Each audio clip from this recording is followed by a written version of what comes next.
Hey everybody, welcome to another edition of Secure the Seat Live. My name is Minda Hartz. I'm so happy that you're here. I know you could be anywhere on the internet and you're here with us. Let us know how your weekend was. I hope you were able to do something just for you, have some me time, get some ice cream, whatever it is that puts a smile on your face. I know for me, I like to get fresh flowers every week and put them throughout my house because it just makes me feel good. It's part of my self-care, right? You know, sometimes it's shopping, massages, reading a book, whatever it is. But for me, it's fresh flowers. And so I hope you did something that made you smile this week. Before we get into it, I'm really excited about today and our special guest, but I wanted to let you know, if you weren't aware, that my next book, Right Within, comes out in 3 weeks. I can't believe it. I feel like if you've been rocking with us for a long time, I feel like I've been talking about Right Within for so long, and then finally it is here. So we're going to drop the link, because also on this link that we're going to provide you is where you could get the book if you haven't already. Once you get the book, you can enter into a self-care sweepstakes. Even if you purchased your book back in February or March, you can still show proof of purchase. And then the virtual book tour and the book club. So we have so much in store for you. The book club is happening in November with Dr. Nika White and her consultancy agency. You'll see all of that in the link that we can provide you. And then the live tour, I have some really amazing guests. It's going to be for 2 weeks. Come, it's free. Enjoy. Let's talk about healing. Let's talk about thriving and not just surviving. So I would ask each of you to please, if you support Secure the Seat, if you are committed to equity, to please pre-order. And then lastly, okay, I feel like I saw this show called Lula Rich. I don't know if anybody saw the documentary. So now I kind of feel like I don't want to be selling too hard, but this is not a pyramid scheme. Just asking for your support, because success is not a solo sport. And then, lastly, if you're not in a position to be able to purchase the book right now, call your local library and have them get it and put it on reserve for you, because I want you to have this as well. And I'm so excited. If you go to Amazon right now, you'll see a sample chapter of Right Within. So if you're on the fence, go get a look. You can see the table of contents. I just want to squeal because I'm excited for you just to do that. So we've gotten the house cleaning things out of the way. Ping somebody, because today we're talking about creating and maintaining your brand with, I call her a branding queen, Jennefer Witter. She is the president and CEO founder of the Boreland Group, Inc. And just a good friend. And she is one of those people that have been on the journey with me from almost the very beginning. And she's just been so supportive, and you need people who will be honest with you, support you, and just be there for you, even when you don't ask for it. So she's just always there. And I just am so honored to bring her to the stage right now. Let's give her some love in the chat. Hey, Jennefer. Hi, Minda. How are you? Good. It's so good to see you. How are you? Oh, I'm doing well. It's wonderful to see you and hear about your book, and I'm going to be pre-ordering it, and I just can't wait to read it. Awesome. Thank you so much. And, I just want to make sure we give you your flowers. You've been in this business. You have been named, one of the tops of all things. So people who don't know about your work and what you do, why don't you tell them a little bit more about you? Oh, sure. Thanks for the opportunity. And basically, I'm the wearer of many hats. I own the Boreland Group, which is a public relations agency. We're a boutique firm, and we specialize in minority-owned and women-led corporations. I'm also a public speaker, and I speak on topics such as implicit bias, personal branding, networking. And I'm a huge advocate for women in the workplace and diversity, equity, and inclusion in the workplace. So all of those are boiled under the Boreland Group umbrella. And each and every one of them is a passion of mine. And I wake up every morning very grateful that I have the opportunity to contribute to important conversations and to work with my PR clients in order to get their voices heard. I love it. And, for those who are watching today, I know you're on LinkedIn, Facebook, YouTube, Twitter. You might be thinking, how do I build my brand? Why do I need a brand? So we're going to talk about those things. But Jennefer, let's start here. Why do you think, okay, so we know that branding, it's a buzzword, right? You see it, you hear it all the time, but maybe we don't always know, when you think brand, you might think the influencer with 1 million followers, but each of us can do it. We can have our own brand. But why do you think so many women are hesitant about creating a brand? Well, I feel that with women, and again, as I mentioned, I'm an advocate for women. I read a lot about us. I talk about implicit bias. Women, and I speak in broad brush statements, as we were growing up, we were told not to brag, not to promote ourselves.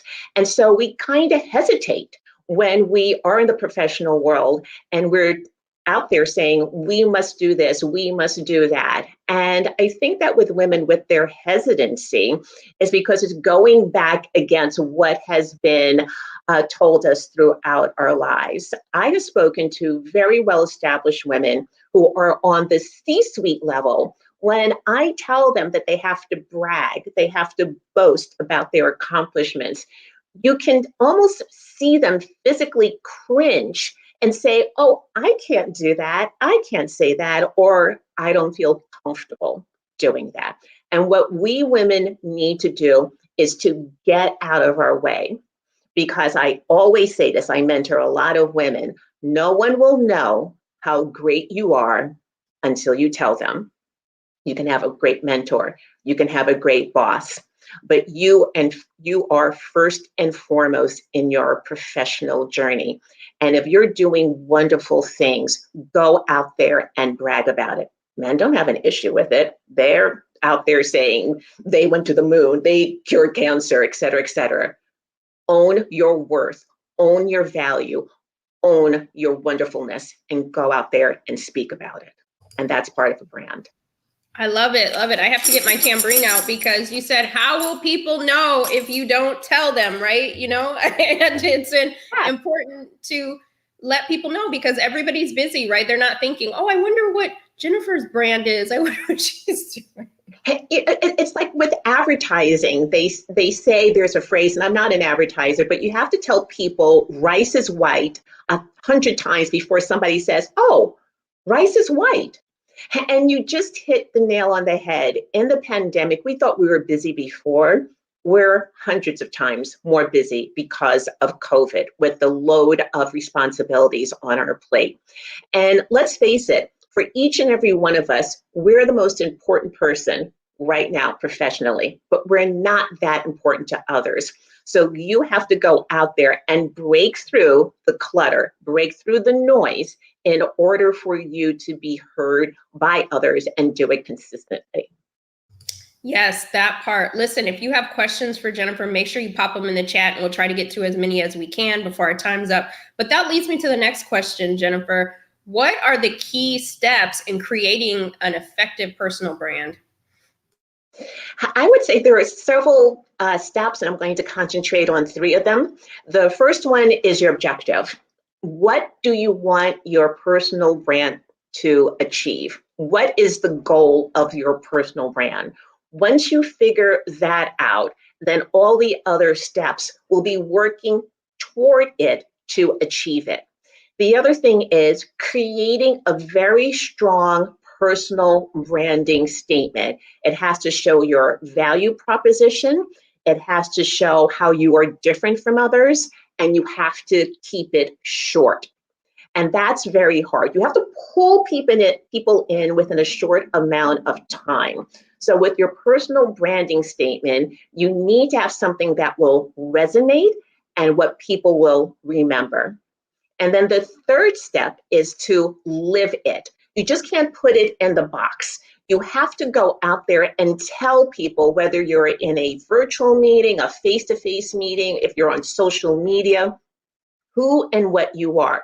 Because one of the things about a personal brand, and you always have to articulate it carefully, is that you have the gap between how you want to be perceived and how you are perceived.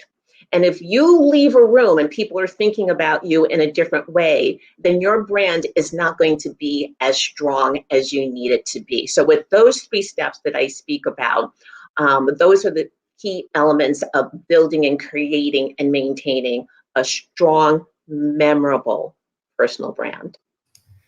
I love that so much because I think the misconception is only like business owners need a brand, but we all need a brand. We all are a CEO of our business. Would you say that's correct, Jennifer? Oh, absolutely. You took the words out of my mouth, because when I first started doing presentations and personal branding was one of them, and it's a chapter in my book.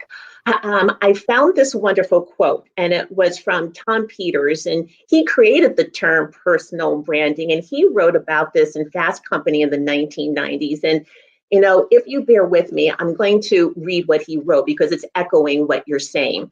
We are the CEOs of our own companies, Me Inc. To be in business today, our most important job is to be the head marketer for the brand called you. That was 20 plus years ago, worked then, and it still works today. You are your own brand. You're the CEO of you, and the name of your company is what? Me Inc. Don't forget that. Ooh, that was a word. We appreciate you sharing that, and Tom putting that out into the world. But that is so true. We are all the CEOs of Me Inc. Okay, so don't forget that as you're going through this week. I do want to take a quick question here from the audience, Jennifer. They said, I'm paraphrasing it a little bit to break it down, but if they want to get into public speaking, how would you suggest they start building their brand? I would say that in order for you to be known as a public speaker is to start speaking about it. If you look on my LinkedIn page, you will see that one of the first things I write in my description is that I am a public speaker. Now, are you speaking already? Do you have some engagements? Talk about it. Put it on LinkedIn. Tell your network about it. Write about what you are doing. When I'm doing a presentation, I just don't talk about it when I do it. I talk about it when I've been engaged. So I'm leading up to it. I talk about sometimes how I'm preparing for it. And if you have a video of yourself, post it. And then afterwards, talk about what you've done. Talk about what people have said. One of the things that I do, because it's third-party testimonials, is to share what other people have said about me. And then with that personal brand, you will continue to grow it out by positioning yourself as a speaker. You talk about where you've spoken, you share the testimonials, again, third-party credibility, and then that will help to grow your footprint as a speaker. Those were really great tips, Jennifer. Thank you for sharing. We've been dropping the link, but we're going to drop the link to your book, The Little Book of Big PR, because if you're in that area and you need some extra help past our conversation today, you can go ahead and cop that. And while we're talking about it, Jennifer, why did you put that book out? Why did you think we needed that access to a book like that?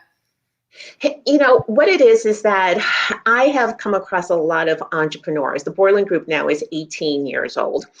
And oftentimes they just didn't have the budget to work with a full-fledged agency. And what I want to do, I have been very fortunate in my career. And I felt that by sharing the knowledge would enable more entrepreneurs to get a more stable footing, because I remember how it was when I first started.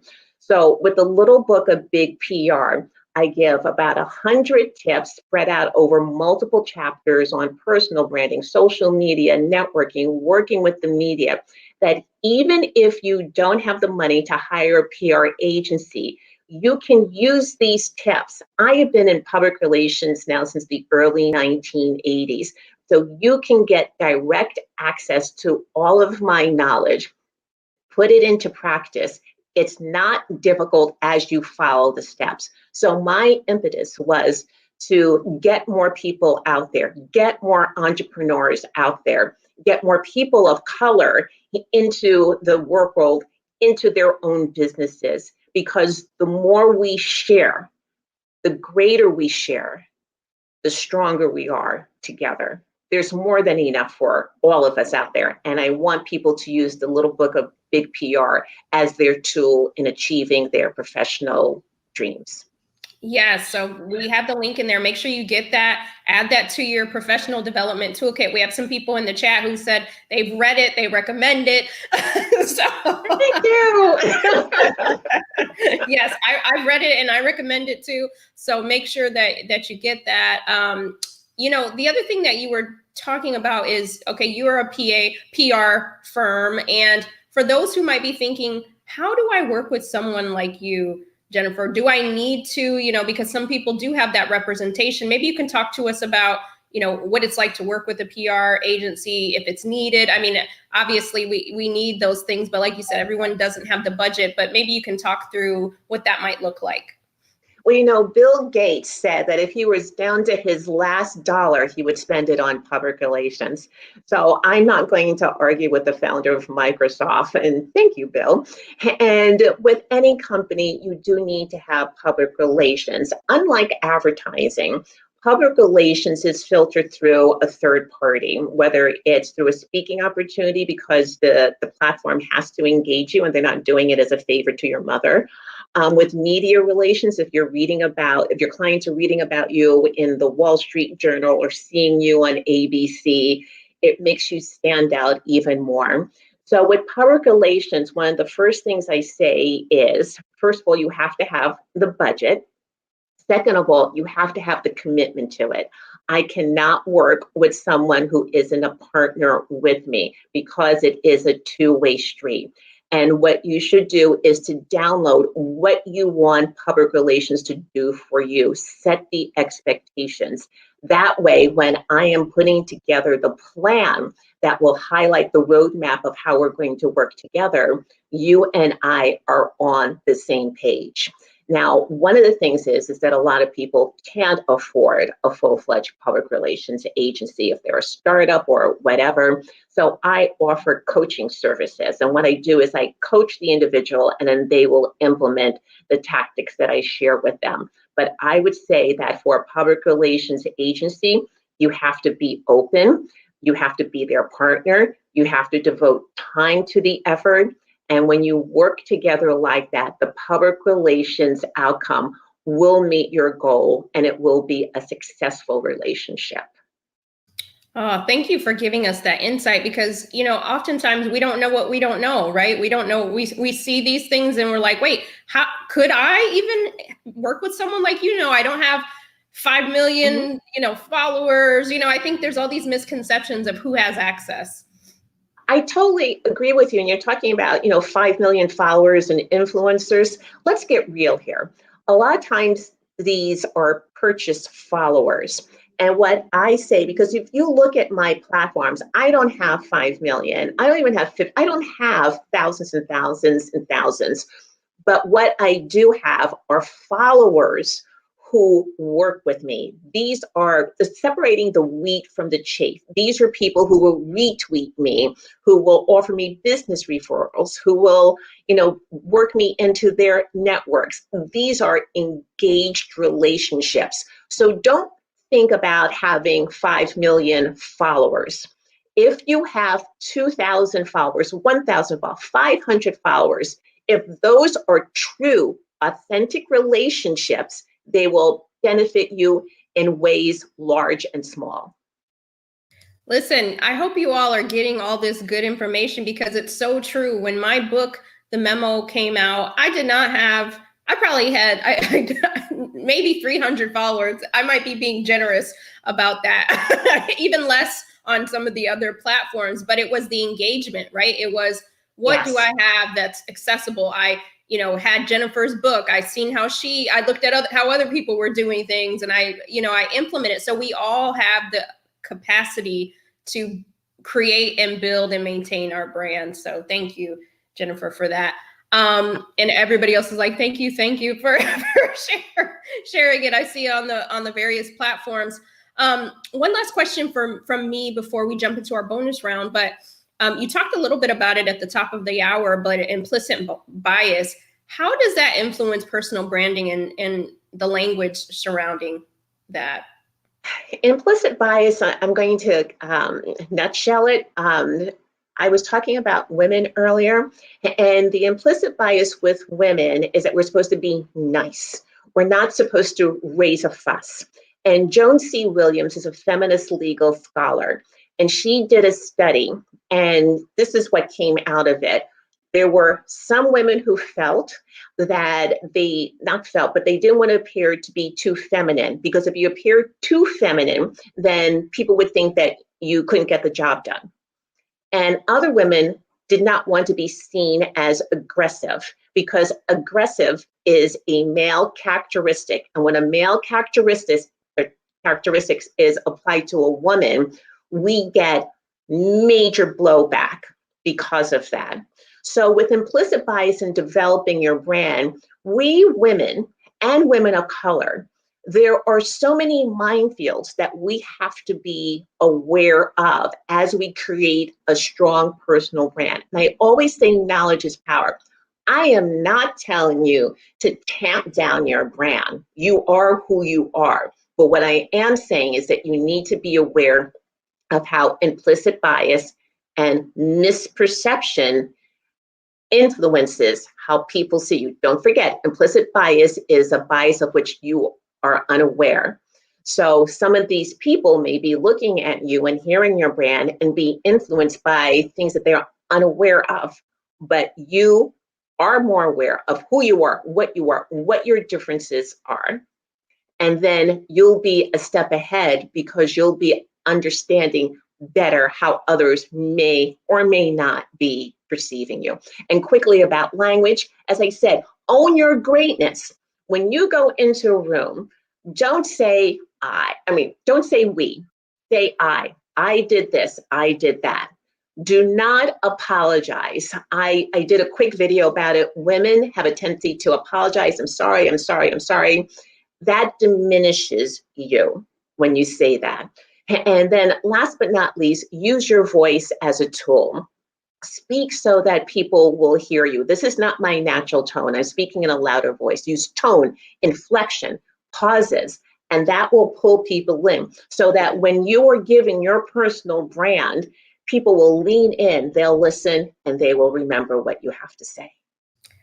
Whew, this is like a masterclass. Thank you, Jennefer, for sharing those. I know that people are taking notes. They're going to share this and watch the replay.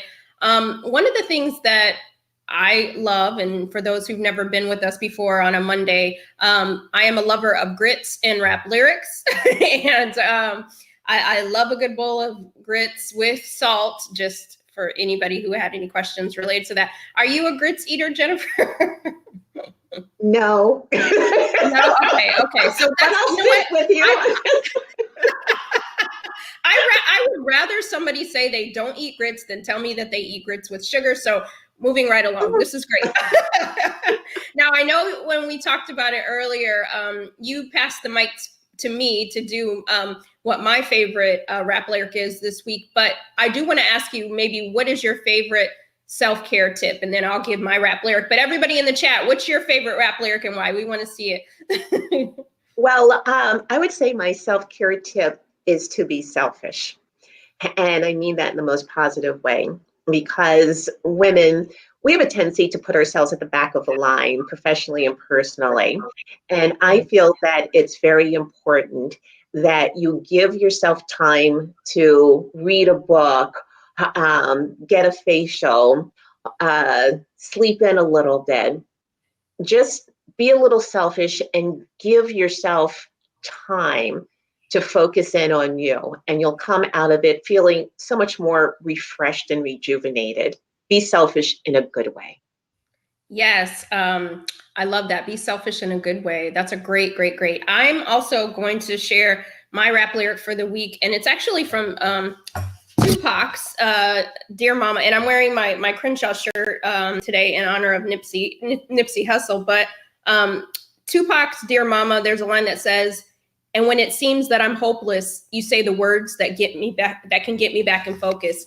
And I actually include that in my new book as in one of the themes, because sometimes we just need to connect ourselves and align ourselves with other people who remind us who we are when we forget. And so I just love that as you're going into the week, just thinking about what are those affirmations. Maybe it's saying them to yourself. Maybe it's from somebody else. Maybe it's just, this conversation that's giving you the words that keep you focused for the week. And so always love a good Tupac line. Jennefer, but my other question, and I believe that everybody is a leader. You don't need somebody to give you a promotion to lead. You don't need somebody to come tap you on the shoulder and say it's your time. We all can do that right now. What's one tip you would ask everybody on how to make the work, or give to everybody to leave the workplace better than we found it? I would say is to give grace. And what I mean by that is that previous to the pandemic, we were hard charging. Maybe some leaders gave hard demands, lots of travel, and the world has obviously changed since COVID. And after COVID, the world will be different. And so, what I mean by giving grace is to give a little latitude. Let's not be so impatient as we once were, and to be more inclusive in our thinking beyond the scope of ourselves. Very quickly, there have been a lot of articles, and I know you've addressed this, Minda, about how people of color are anxious now that we're going back into the workforce and having to deal with microaggressions and the like. So when I say give grace, is to step out of ourselves, to give each other a little bit more understanding room, and to truly treat others as we would want to be treated and to be seen as well. I love that, Grace. It's a beautiful thing. So make sure we're implementing that as we go about our week. Listen, this has been such a great conversation. We're dropping your links inside the chat so that people can stay connected with you, hire you, also purchase your book, because we all have a brand and we need your 100 quick tips. And they are quick. we need them. We need them real quick. But any final thoughts, anything you want to share with us about branding before we head out of here and get back to the rest of our days? Yes, I want to quote Jeff Bezos, and he said, branding is what people say about you when you're not in the room. And I think that is such a powerful statement because, as I said, you have to be memorable, and we're in a virtual world, and you want to make sure the perception meets the reality. So create a brand that will be memorable, create a presence that will be memorable, use your voice that will support that, and you'll leave the room and you will have so many more opportunities when you have a clearly defined, understood personal brand. Do not underestimate it as a business building tool. Absolutely. Listen, I have to say amen to that, because listen, again, when I had my first book put out into the world, I didn't have a large network. I didn't have a large following. I kept telling myself, wow, you don't have much, Minda. I don't know how we're going to make this happen. You have no budget to hire someone like Jennefer, all of the things. But I took those tips. I worked them. I picked a platform. At the time, it was Twitter. And then LinkedIn. And I really just did the things that Jennefer said, talked about my speaking engagements, asked who wanted to be involved, use what's at your fingertips. We all have the capacity. And as you all know, the book is still doing well, right? And now other books. So you are your brand, right? And you have the capacity to do that. So look at both of us, okay? I mean, Jennefer's been in business, what you said, 18 years? 8 years through the Great Recession and this. So she knows, she has the expertise. Okay. So we're dropping the information in the link. Thank you again, Jennefer, being so generous with your time and your information so that we, as women of color, as individuals, we can make sure that we're letting people know our worth, and that is just so awesome. But we thank you. Where can people find you? We've been dropping the link, but where'd you like them to engage with you most? Well, LinkedIn, obviously. Connect with me and I'll connect right back with you. You can follow me on Twitter, which is my first name, TBG, Jennefer, Jennefer, TBG, which stands for the Boreland Group. And those, I would say, are the two platforms that are the best for me. So I look forward to connecting with you, and I'll follow you back. And I can't wait to meet you.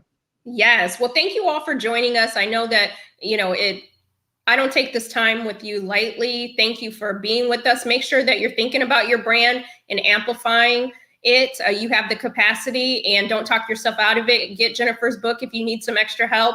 And keep securing your seat. We'll see you next Monday at noon. Have a great rest of your week. Goodbye, everyone. Thank you, Minda. Thank you, Jennefer.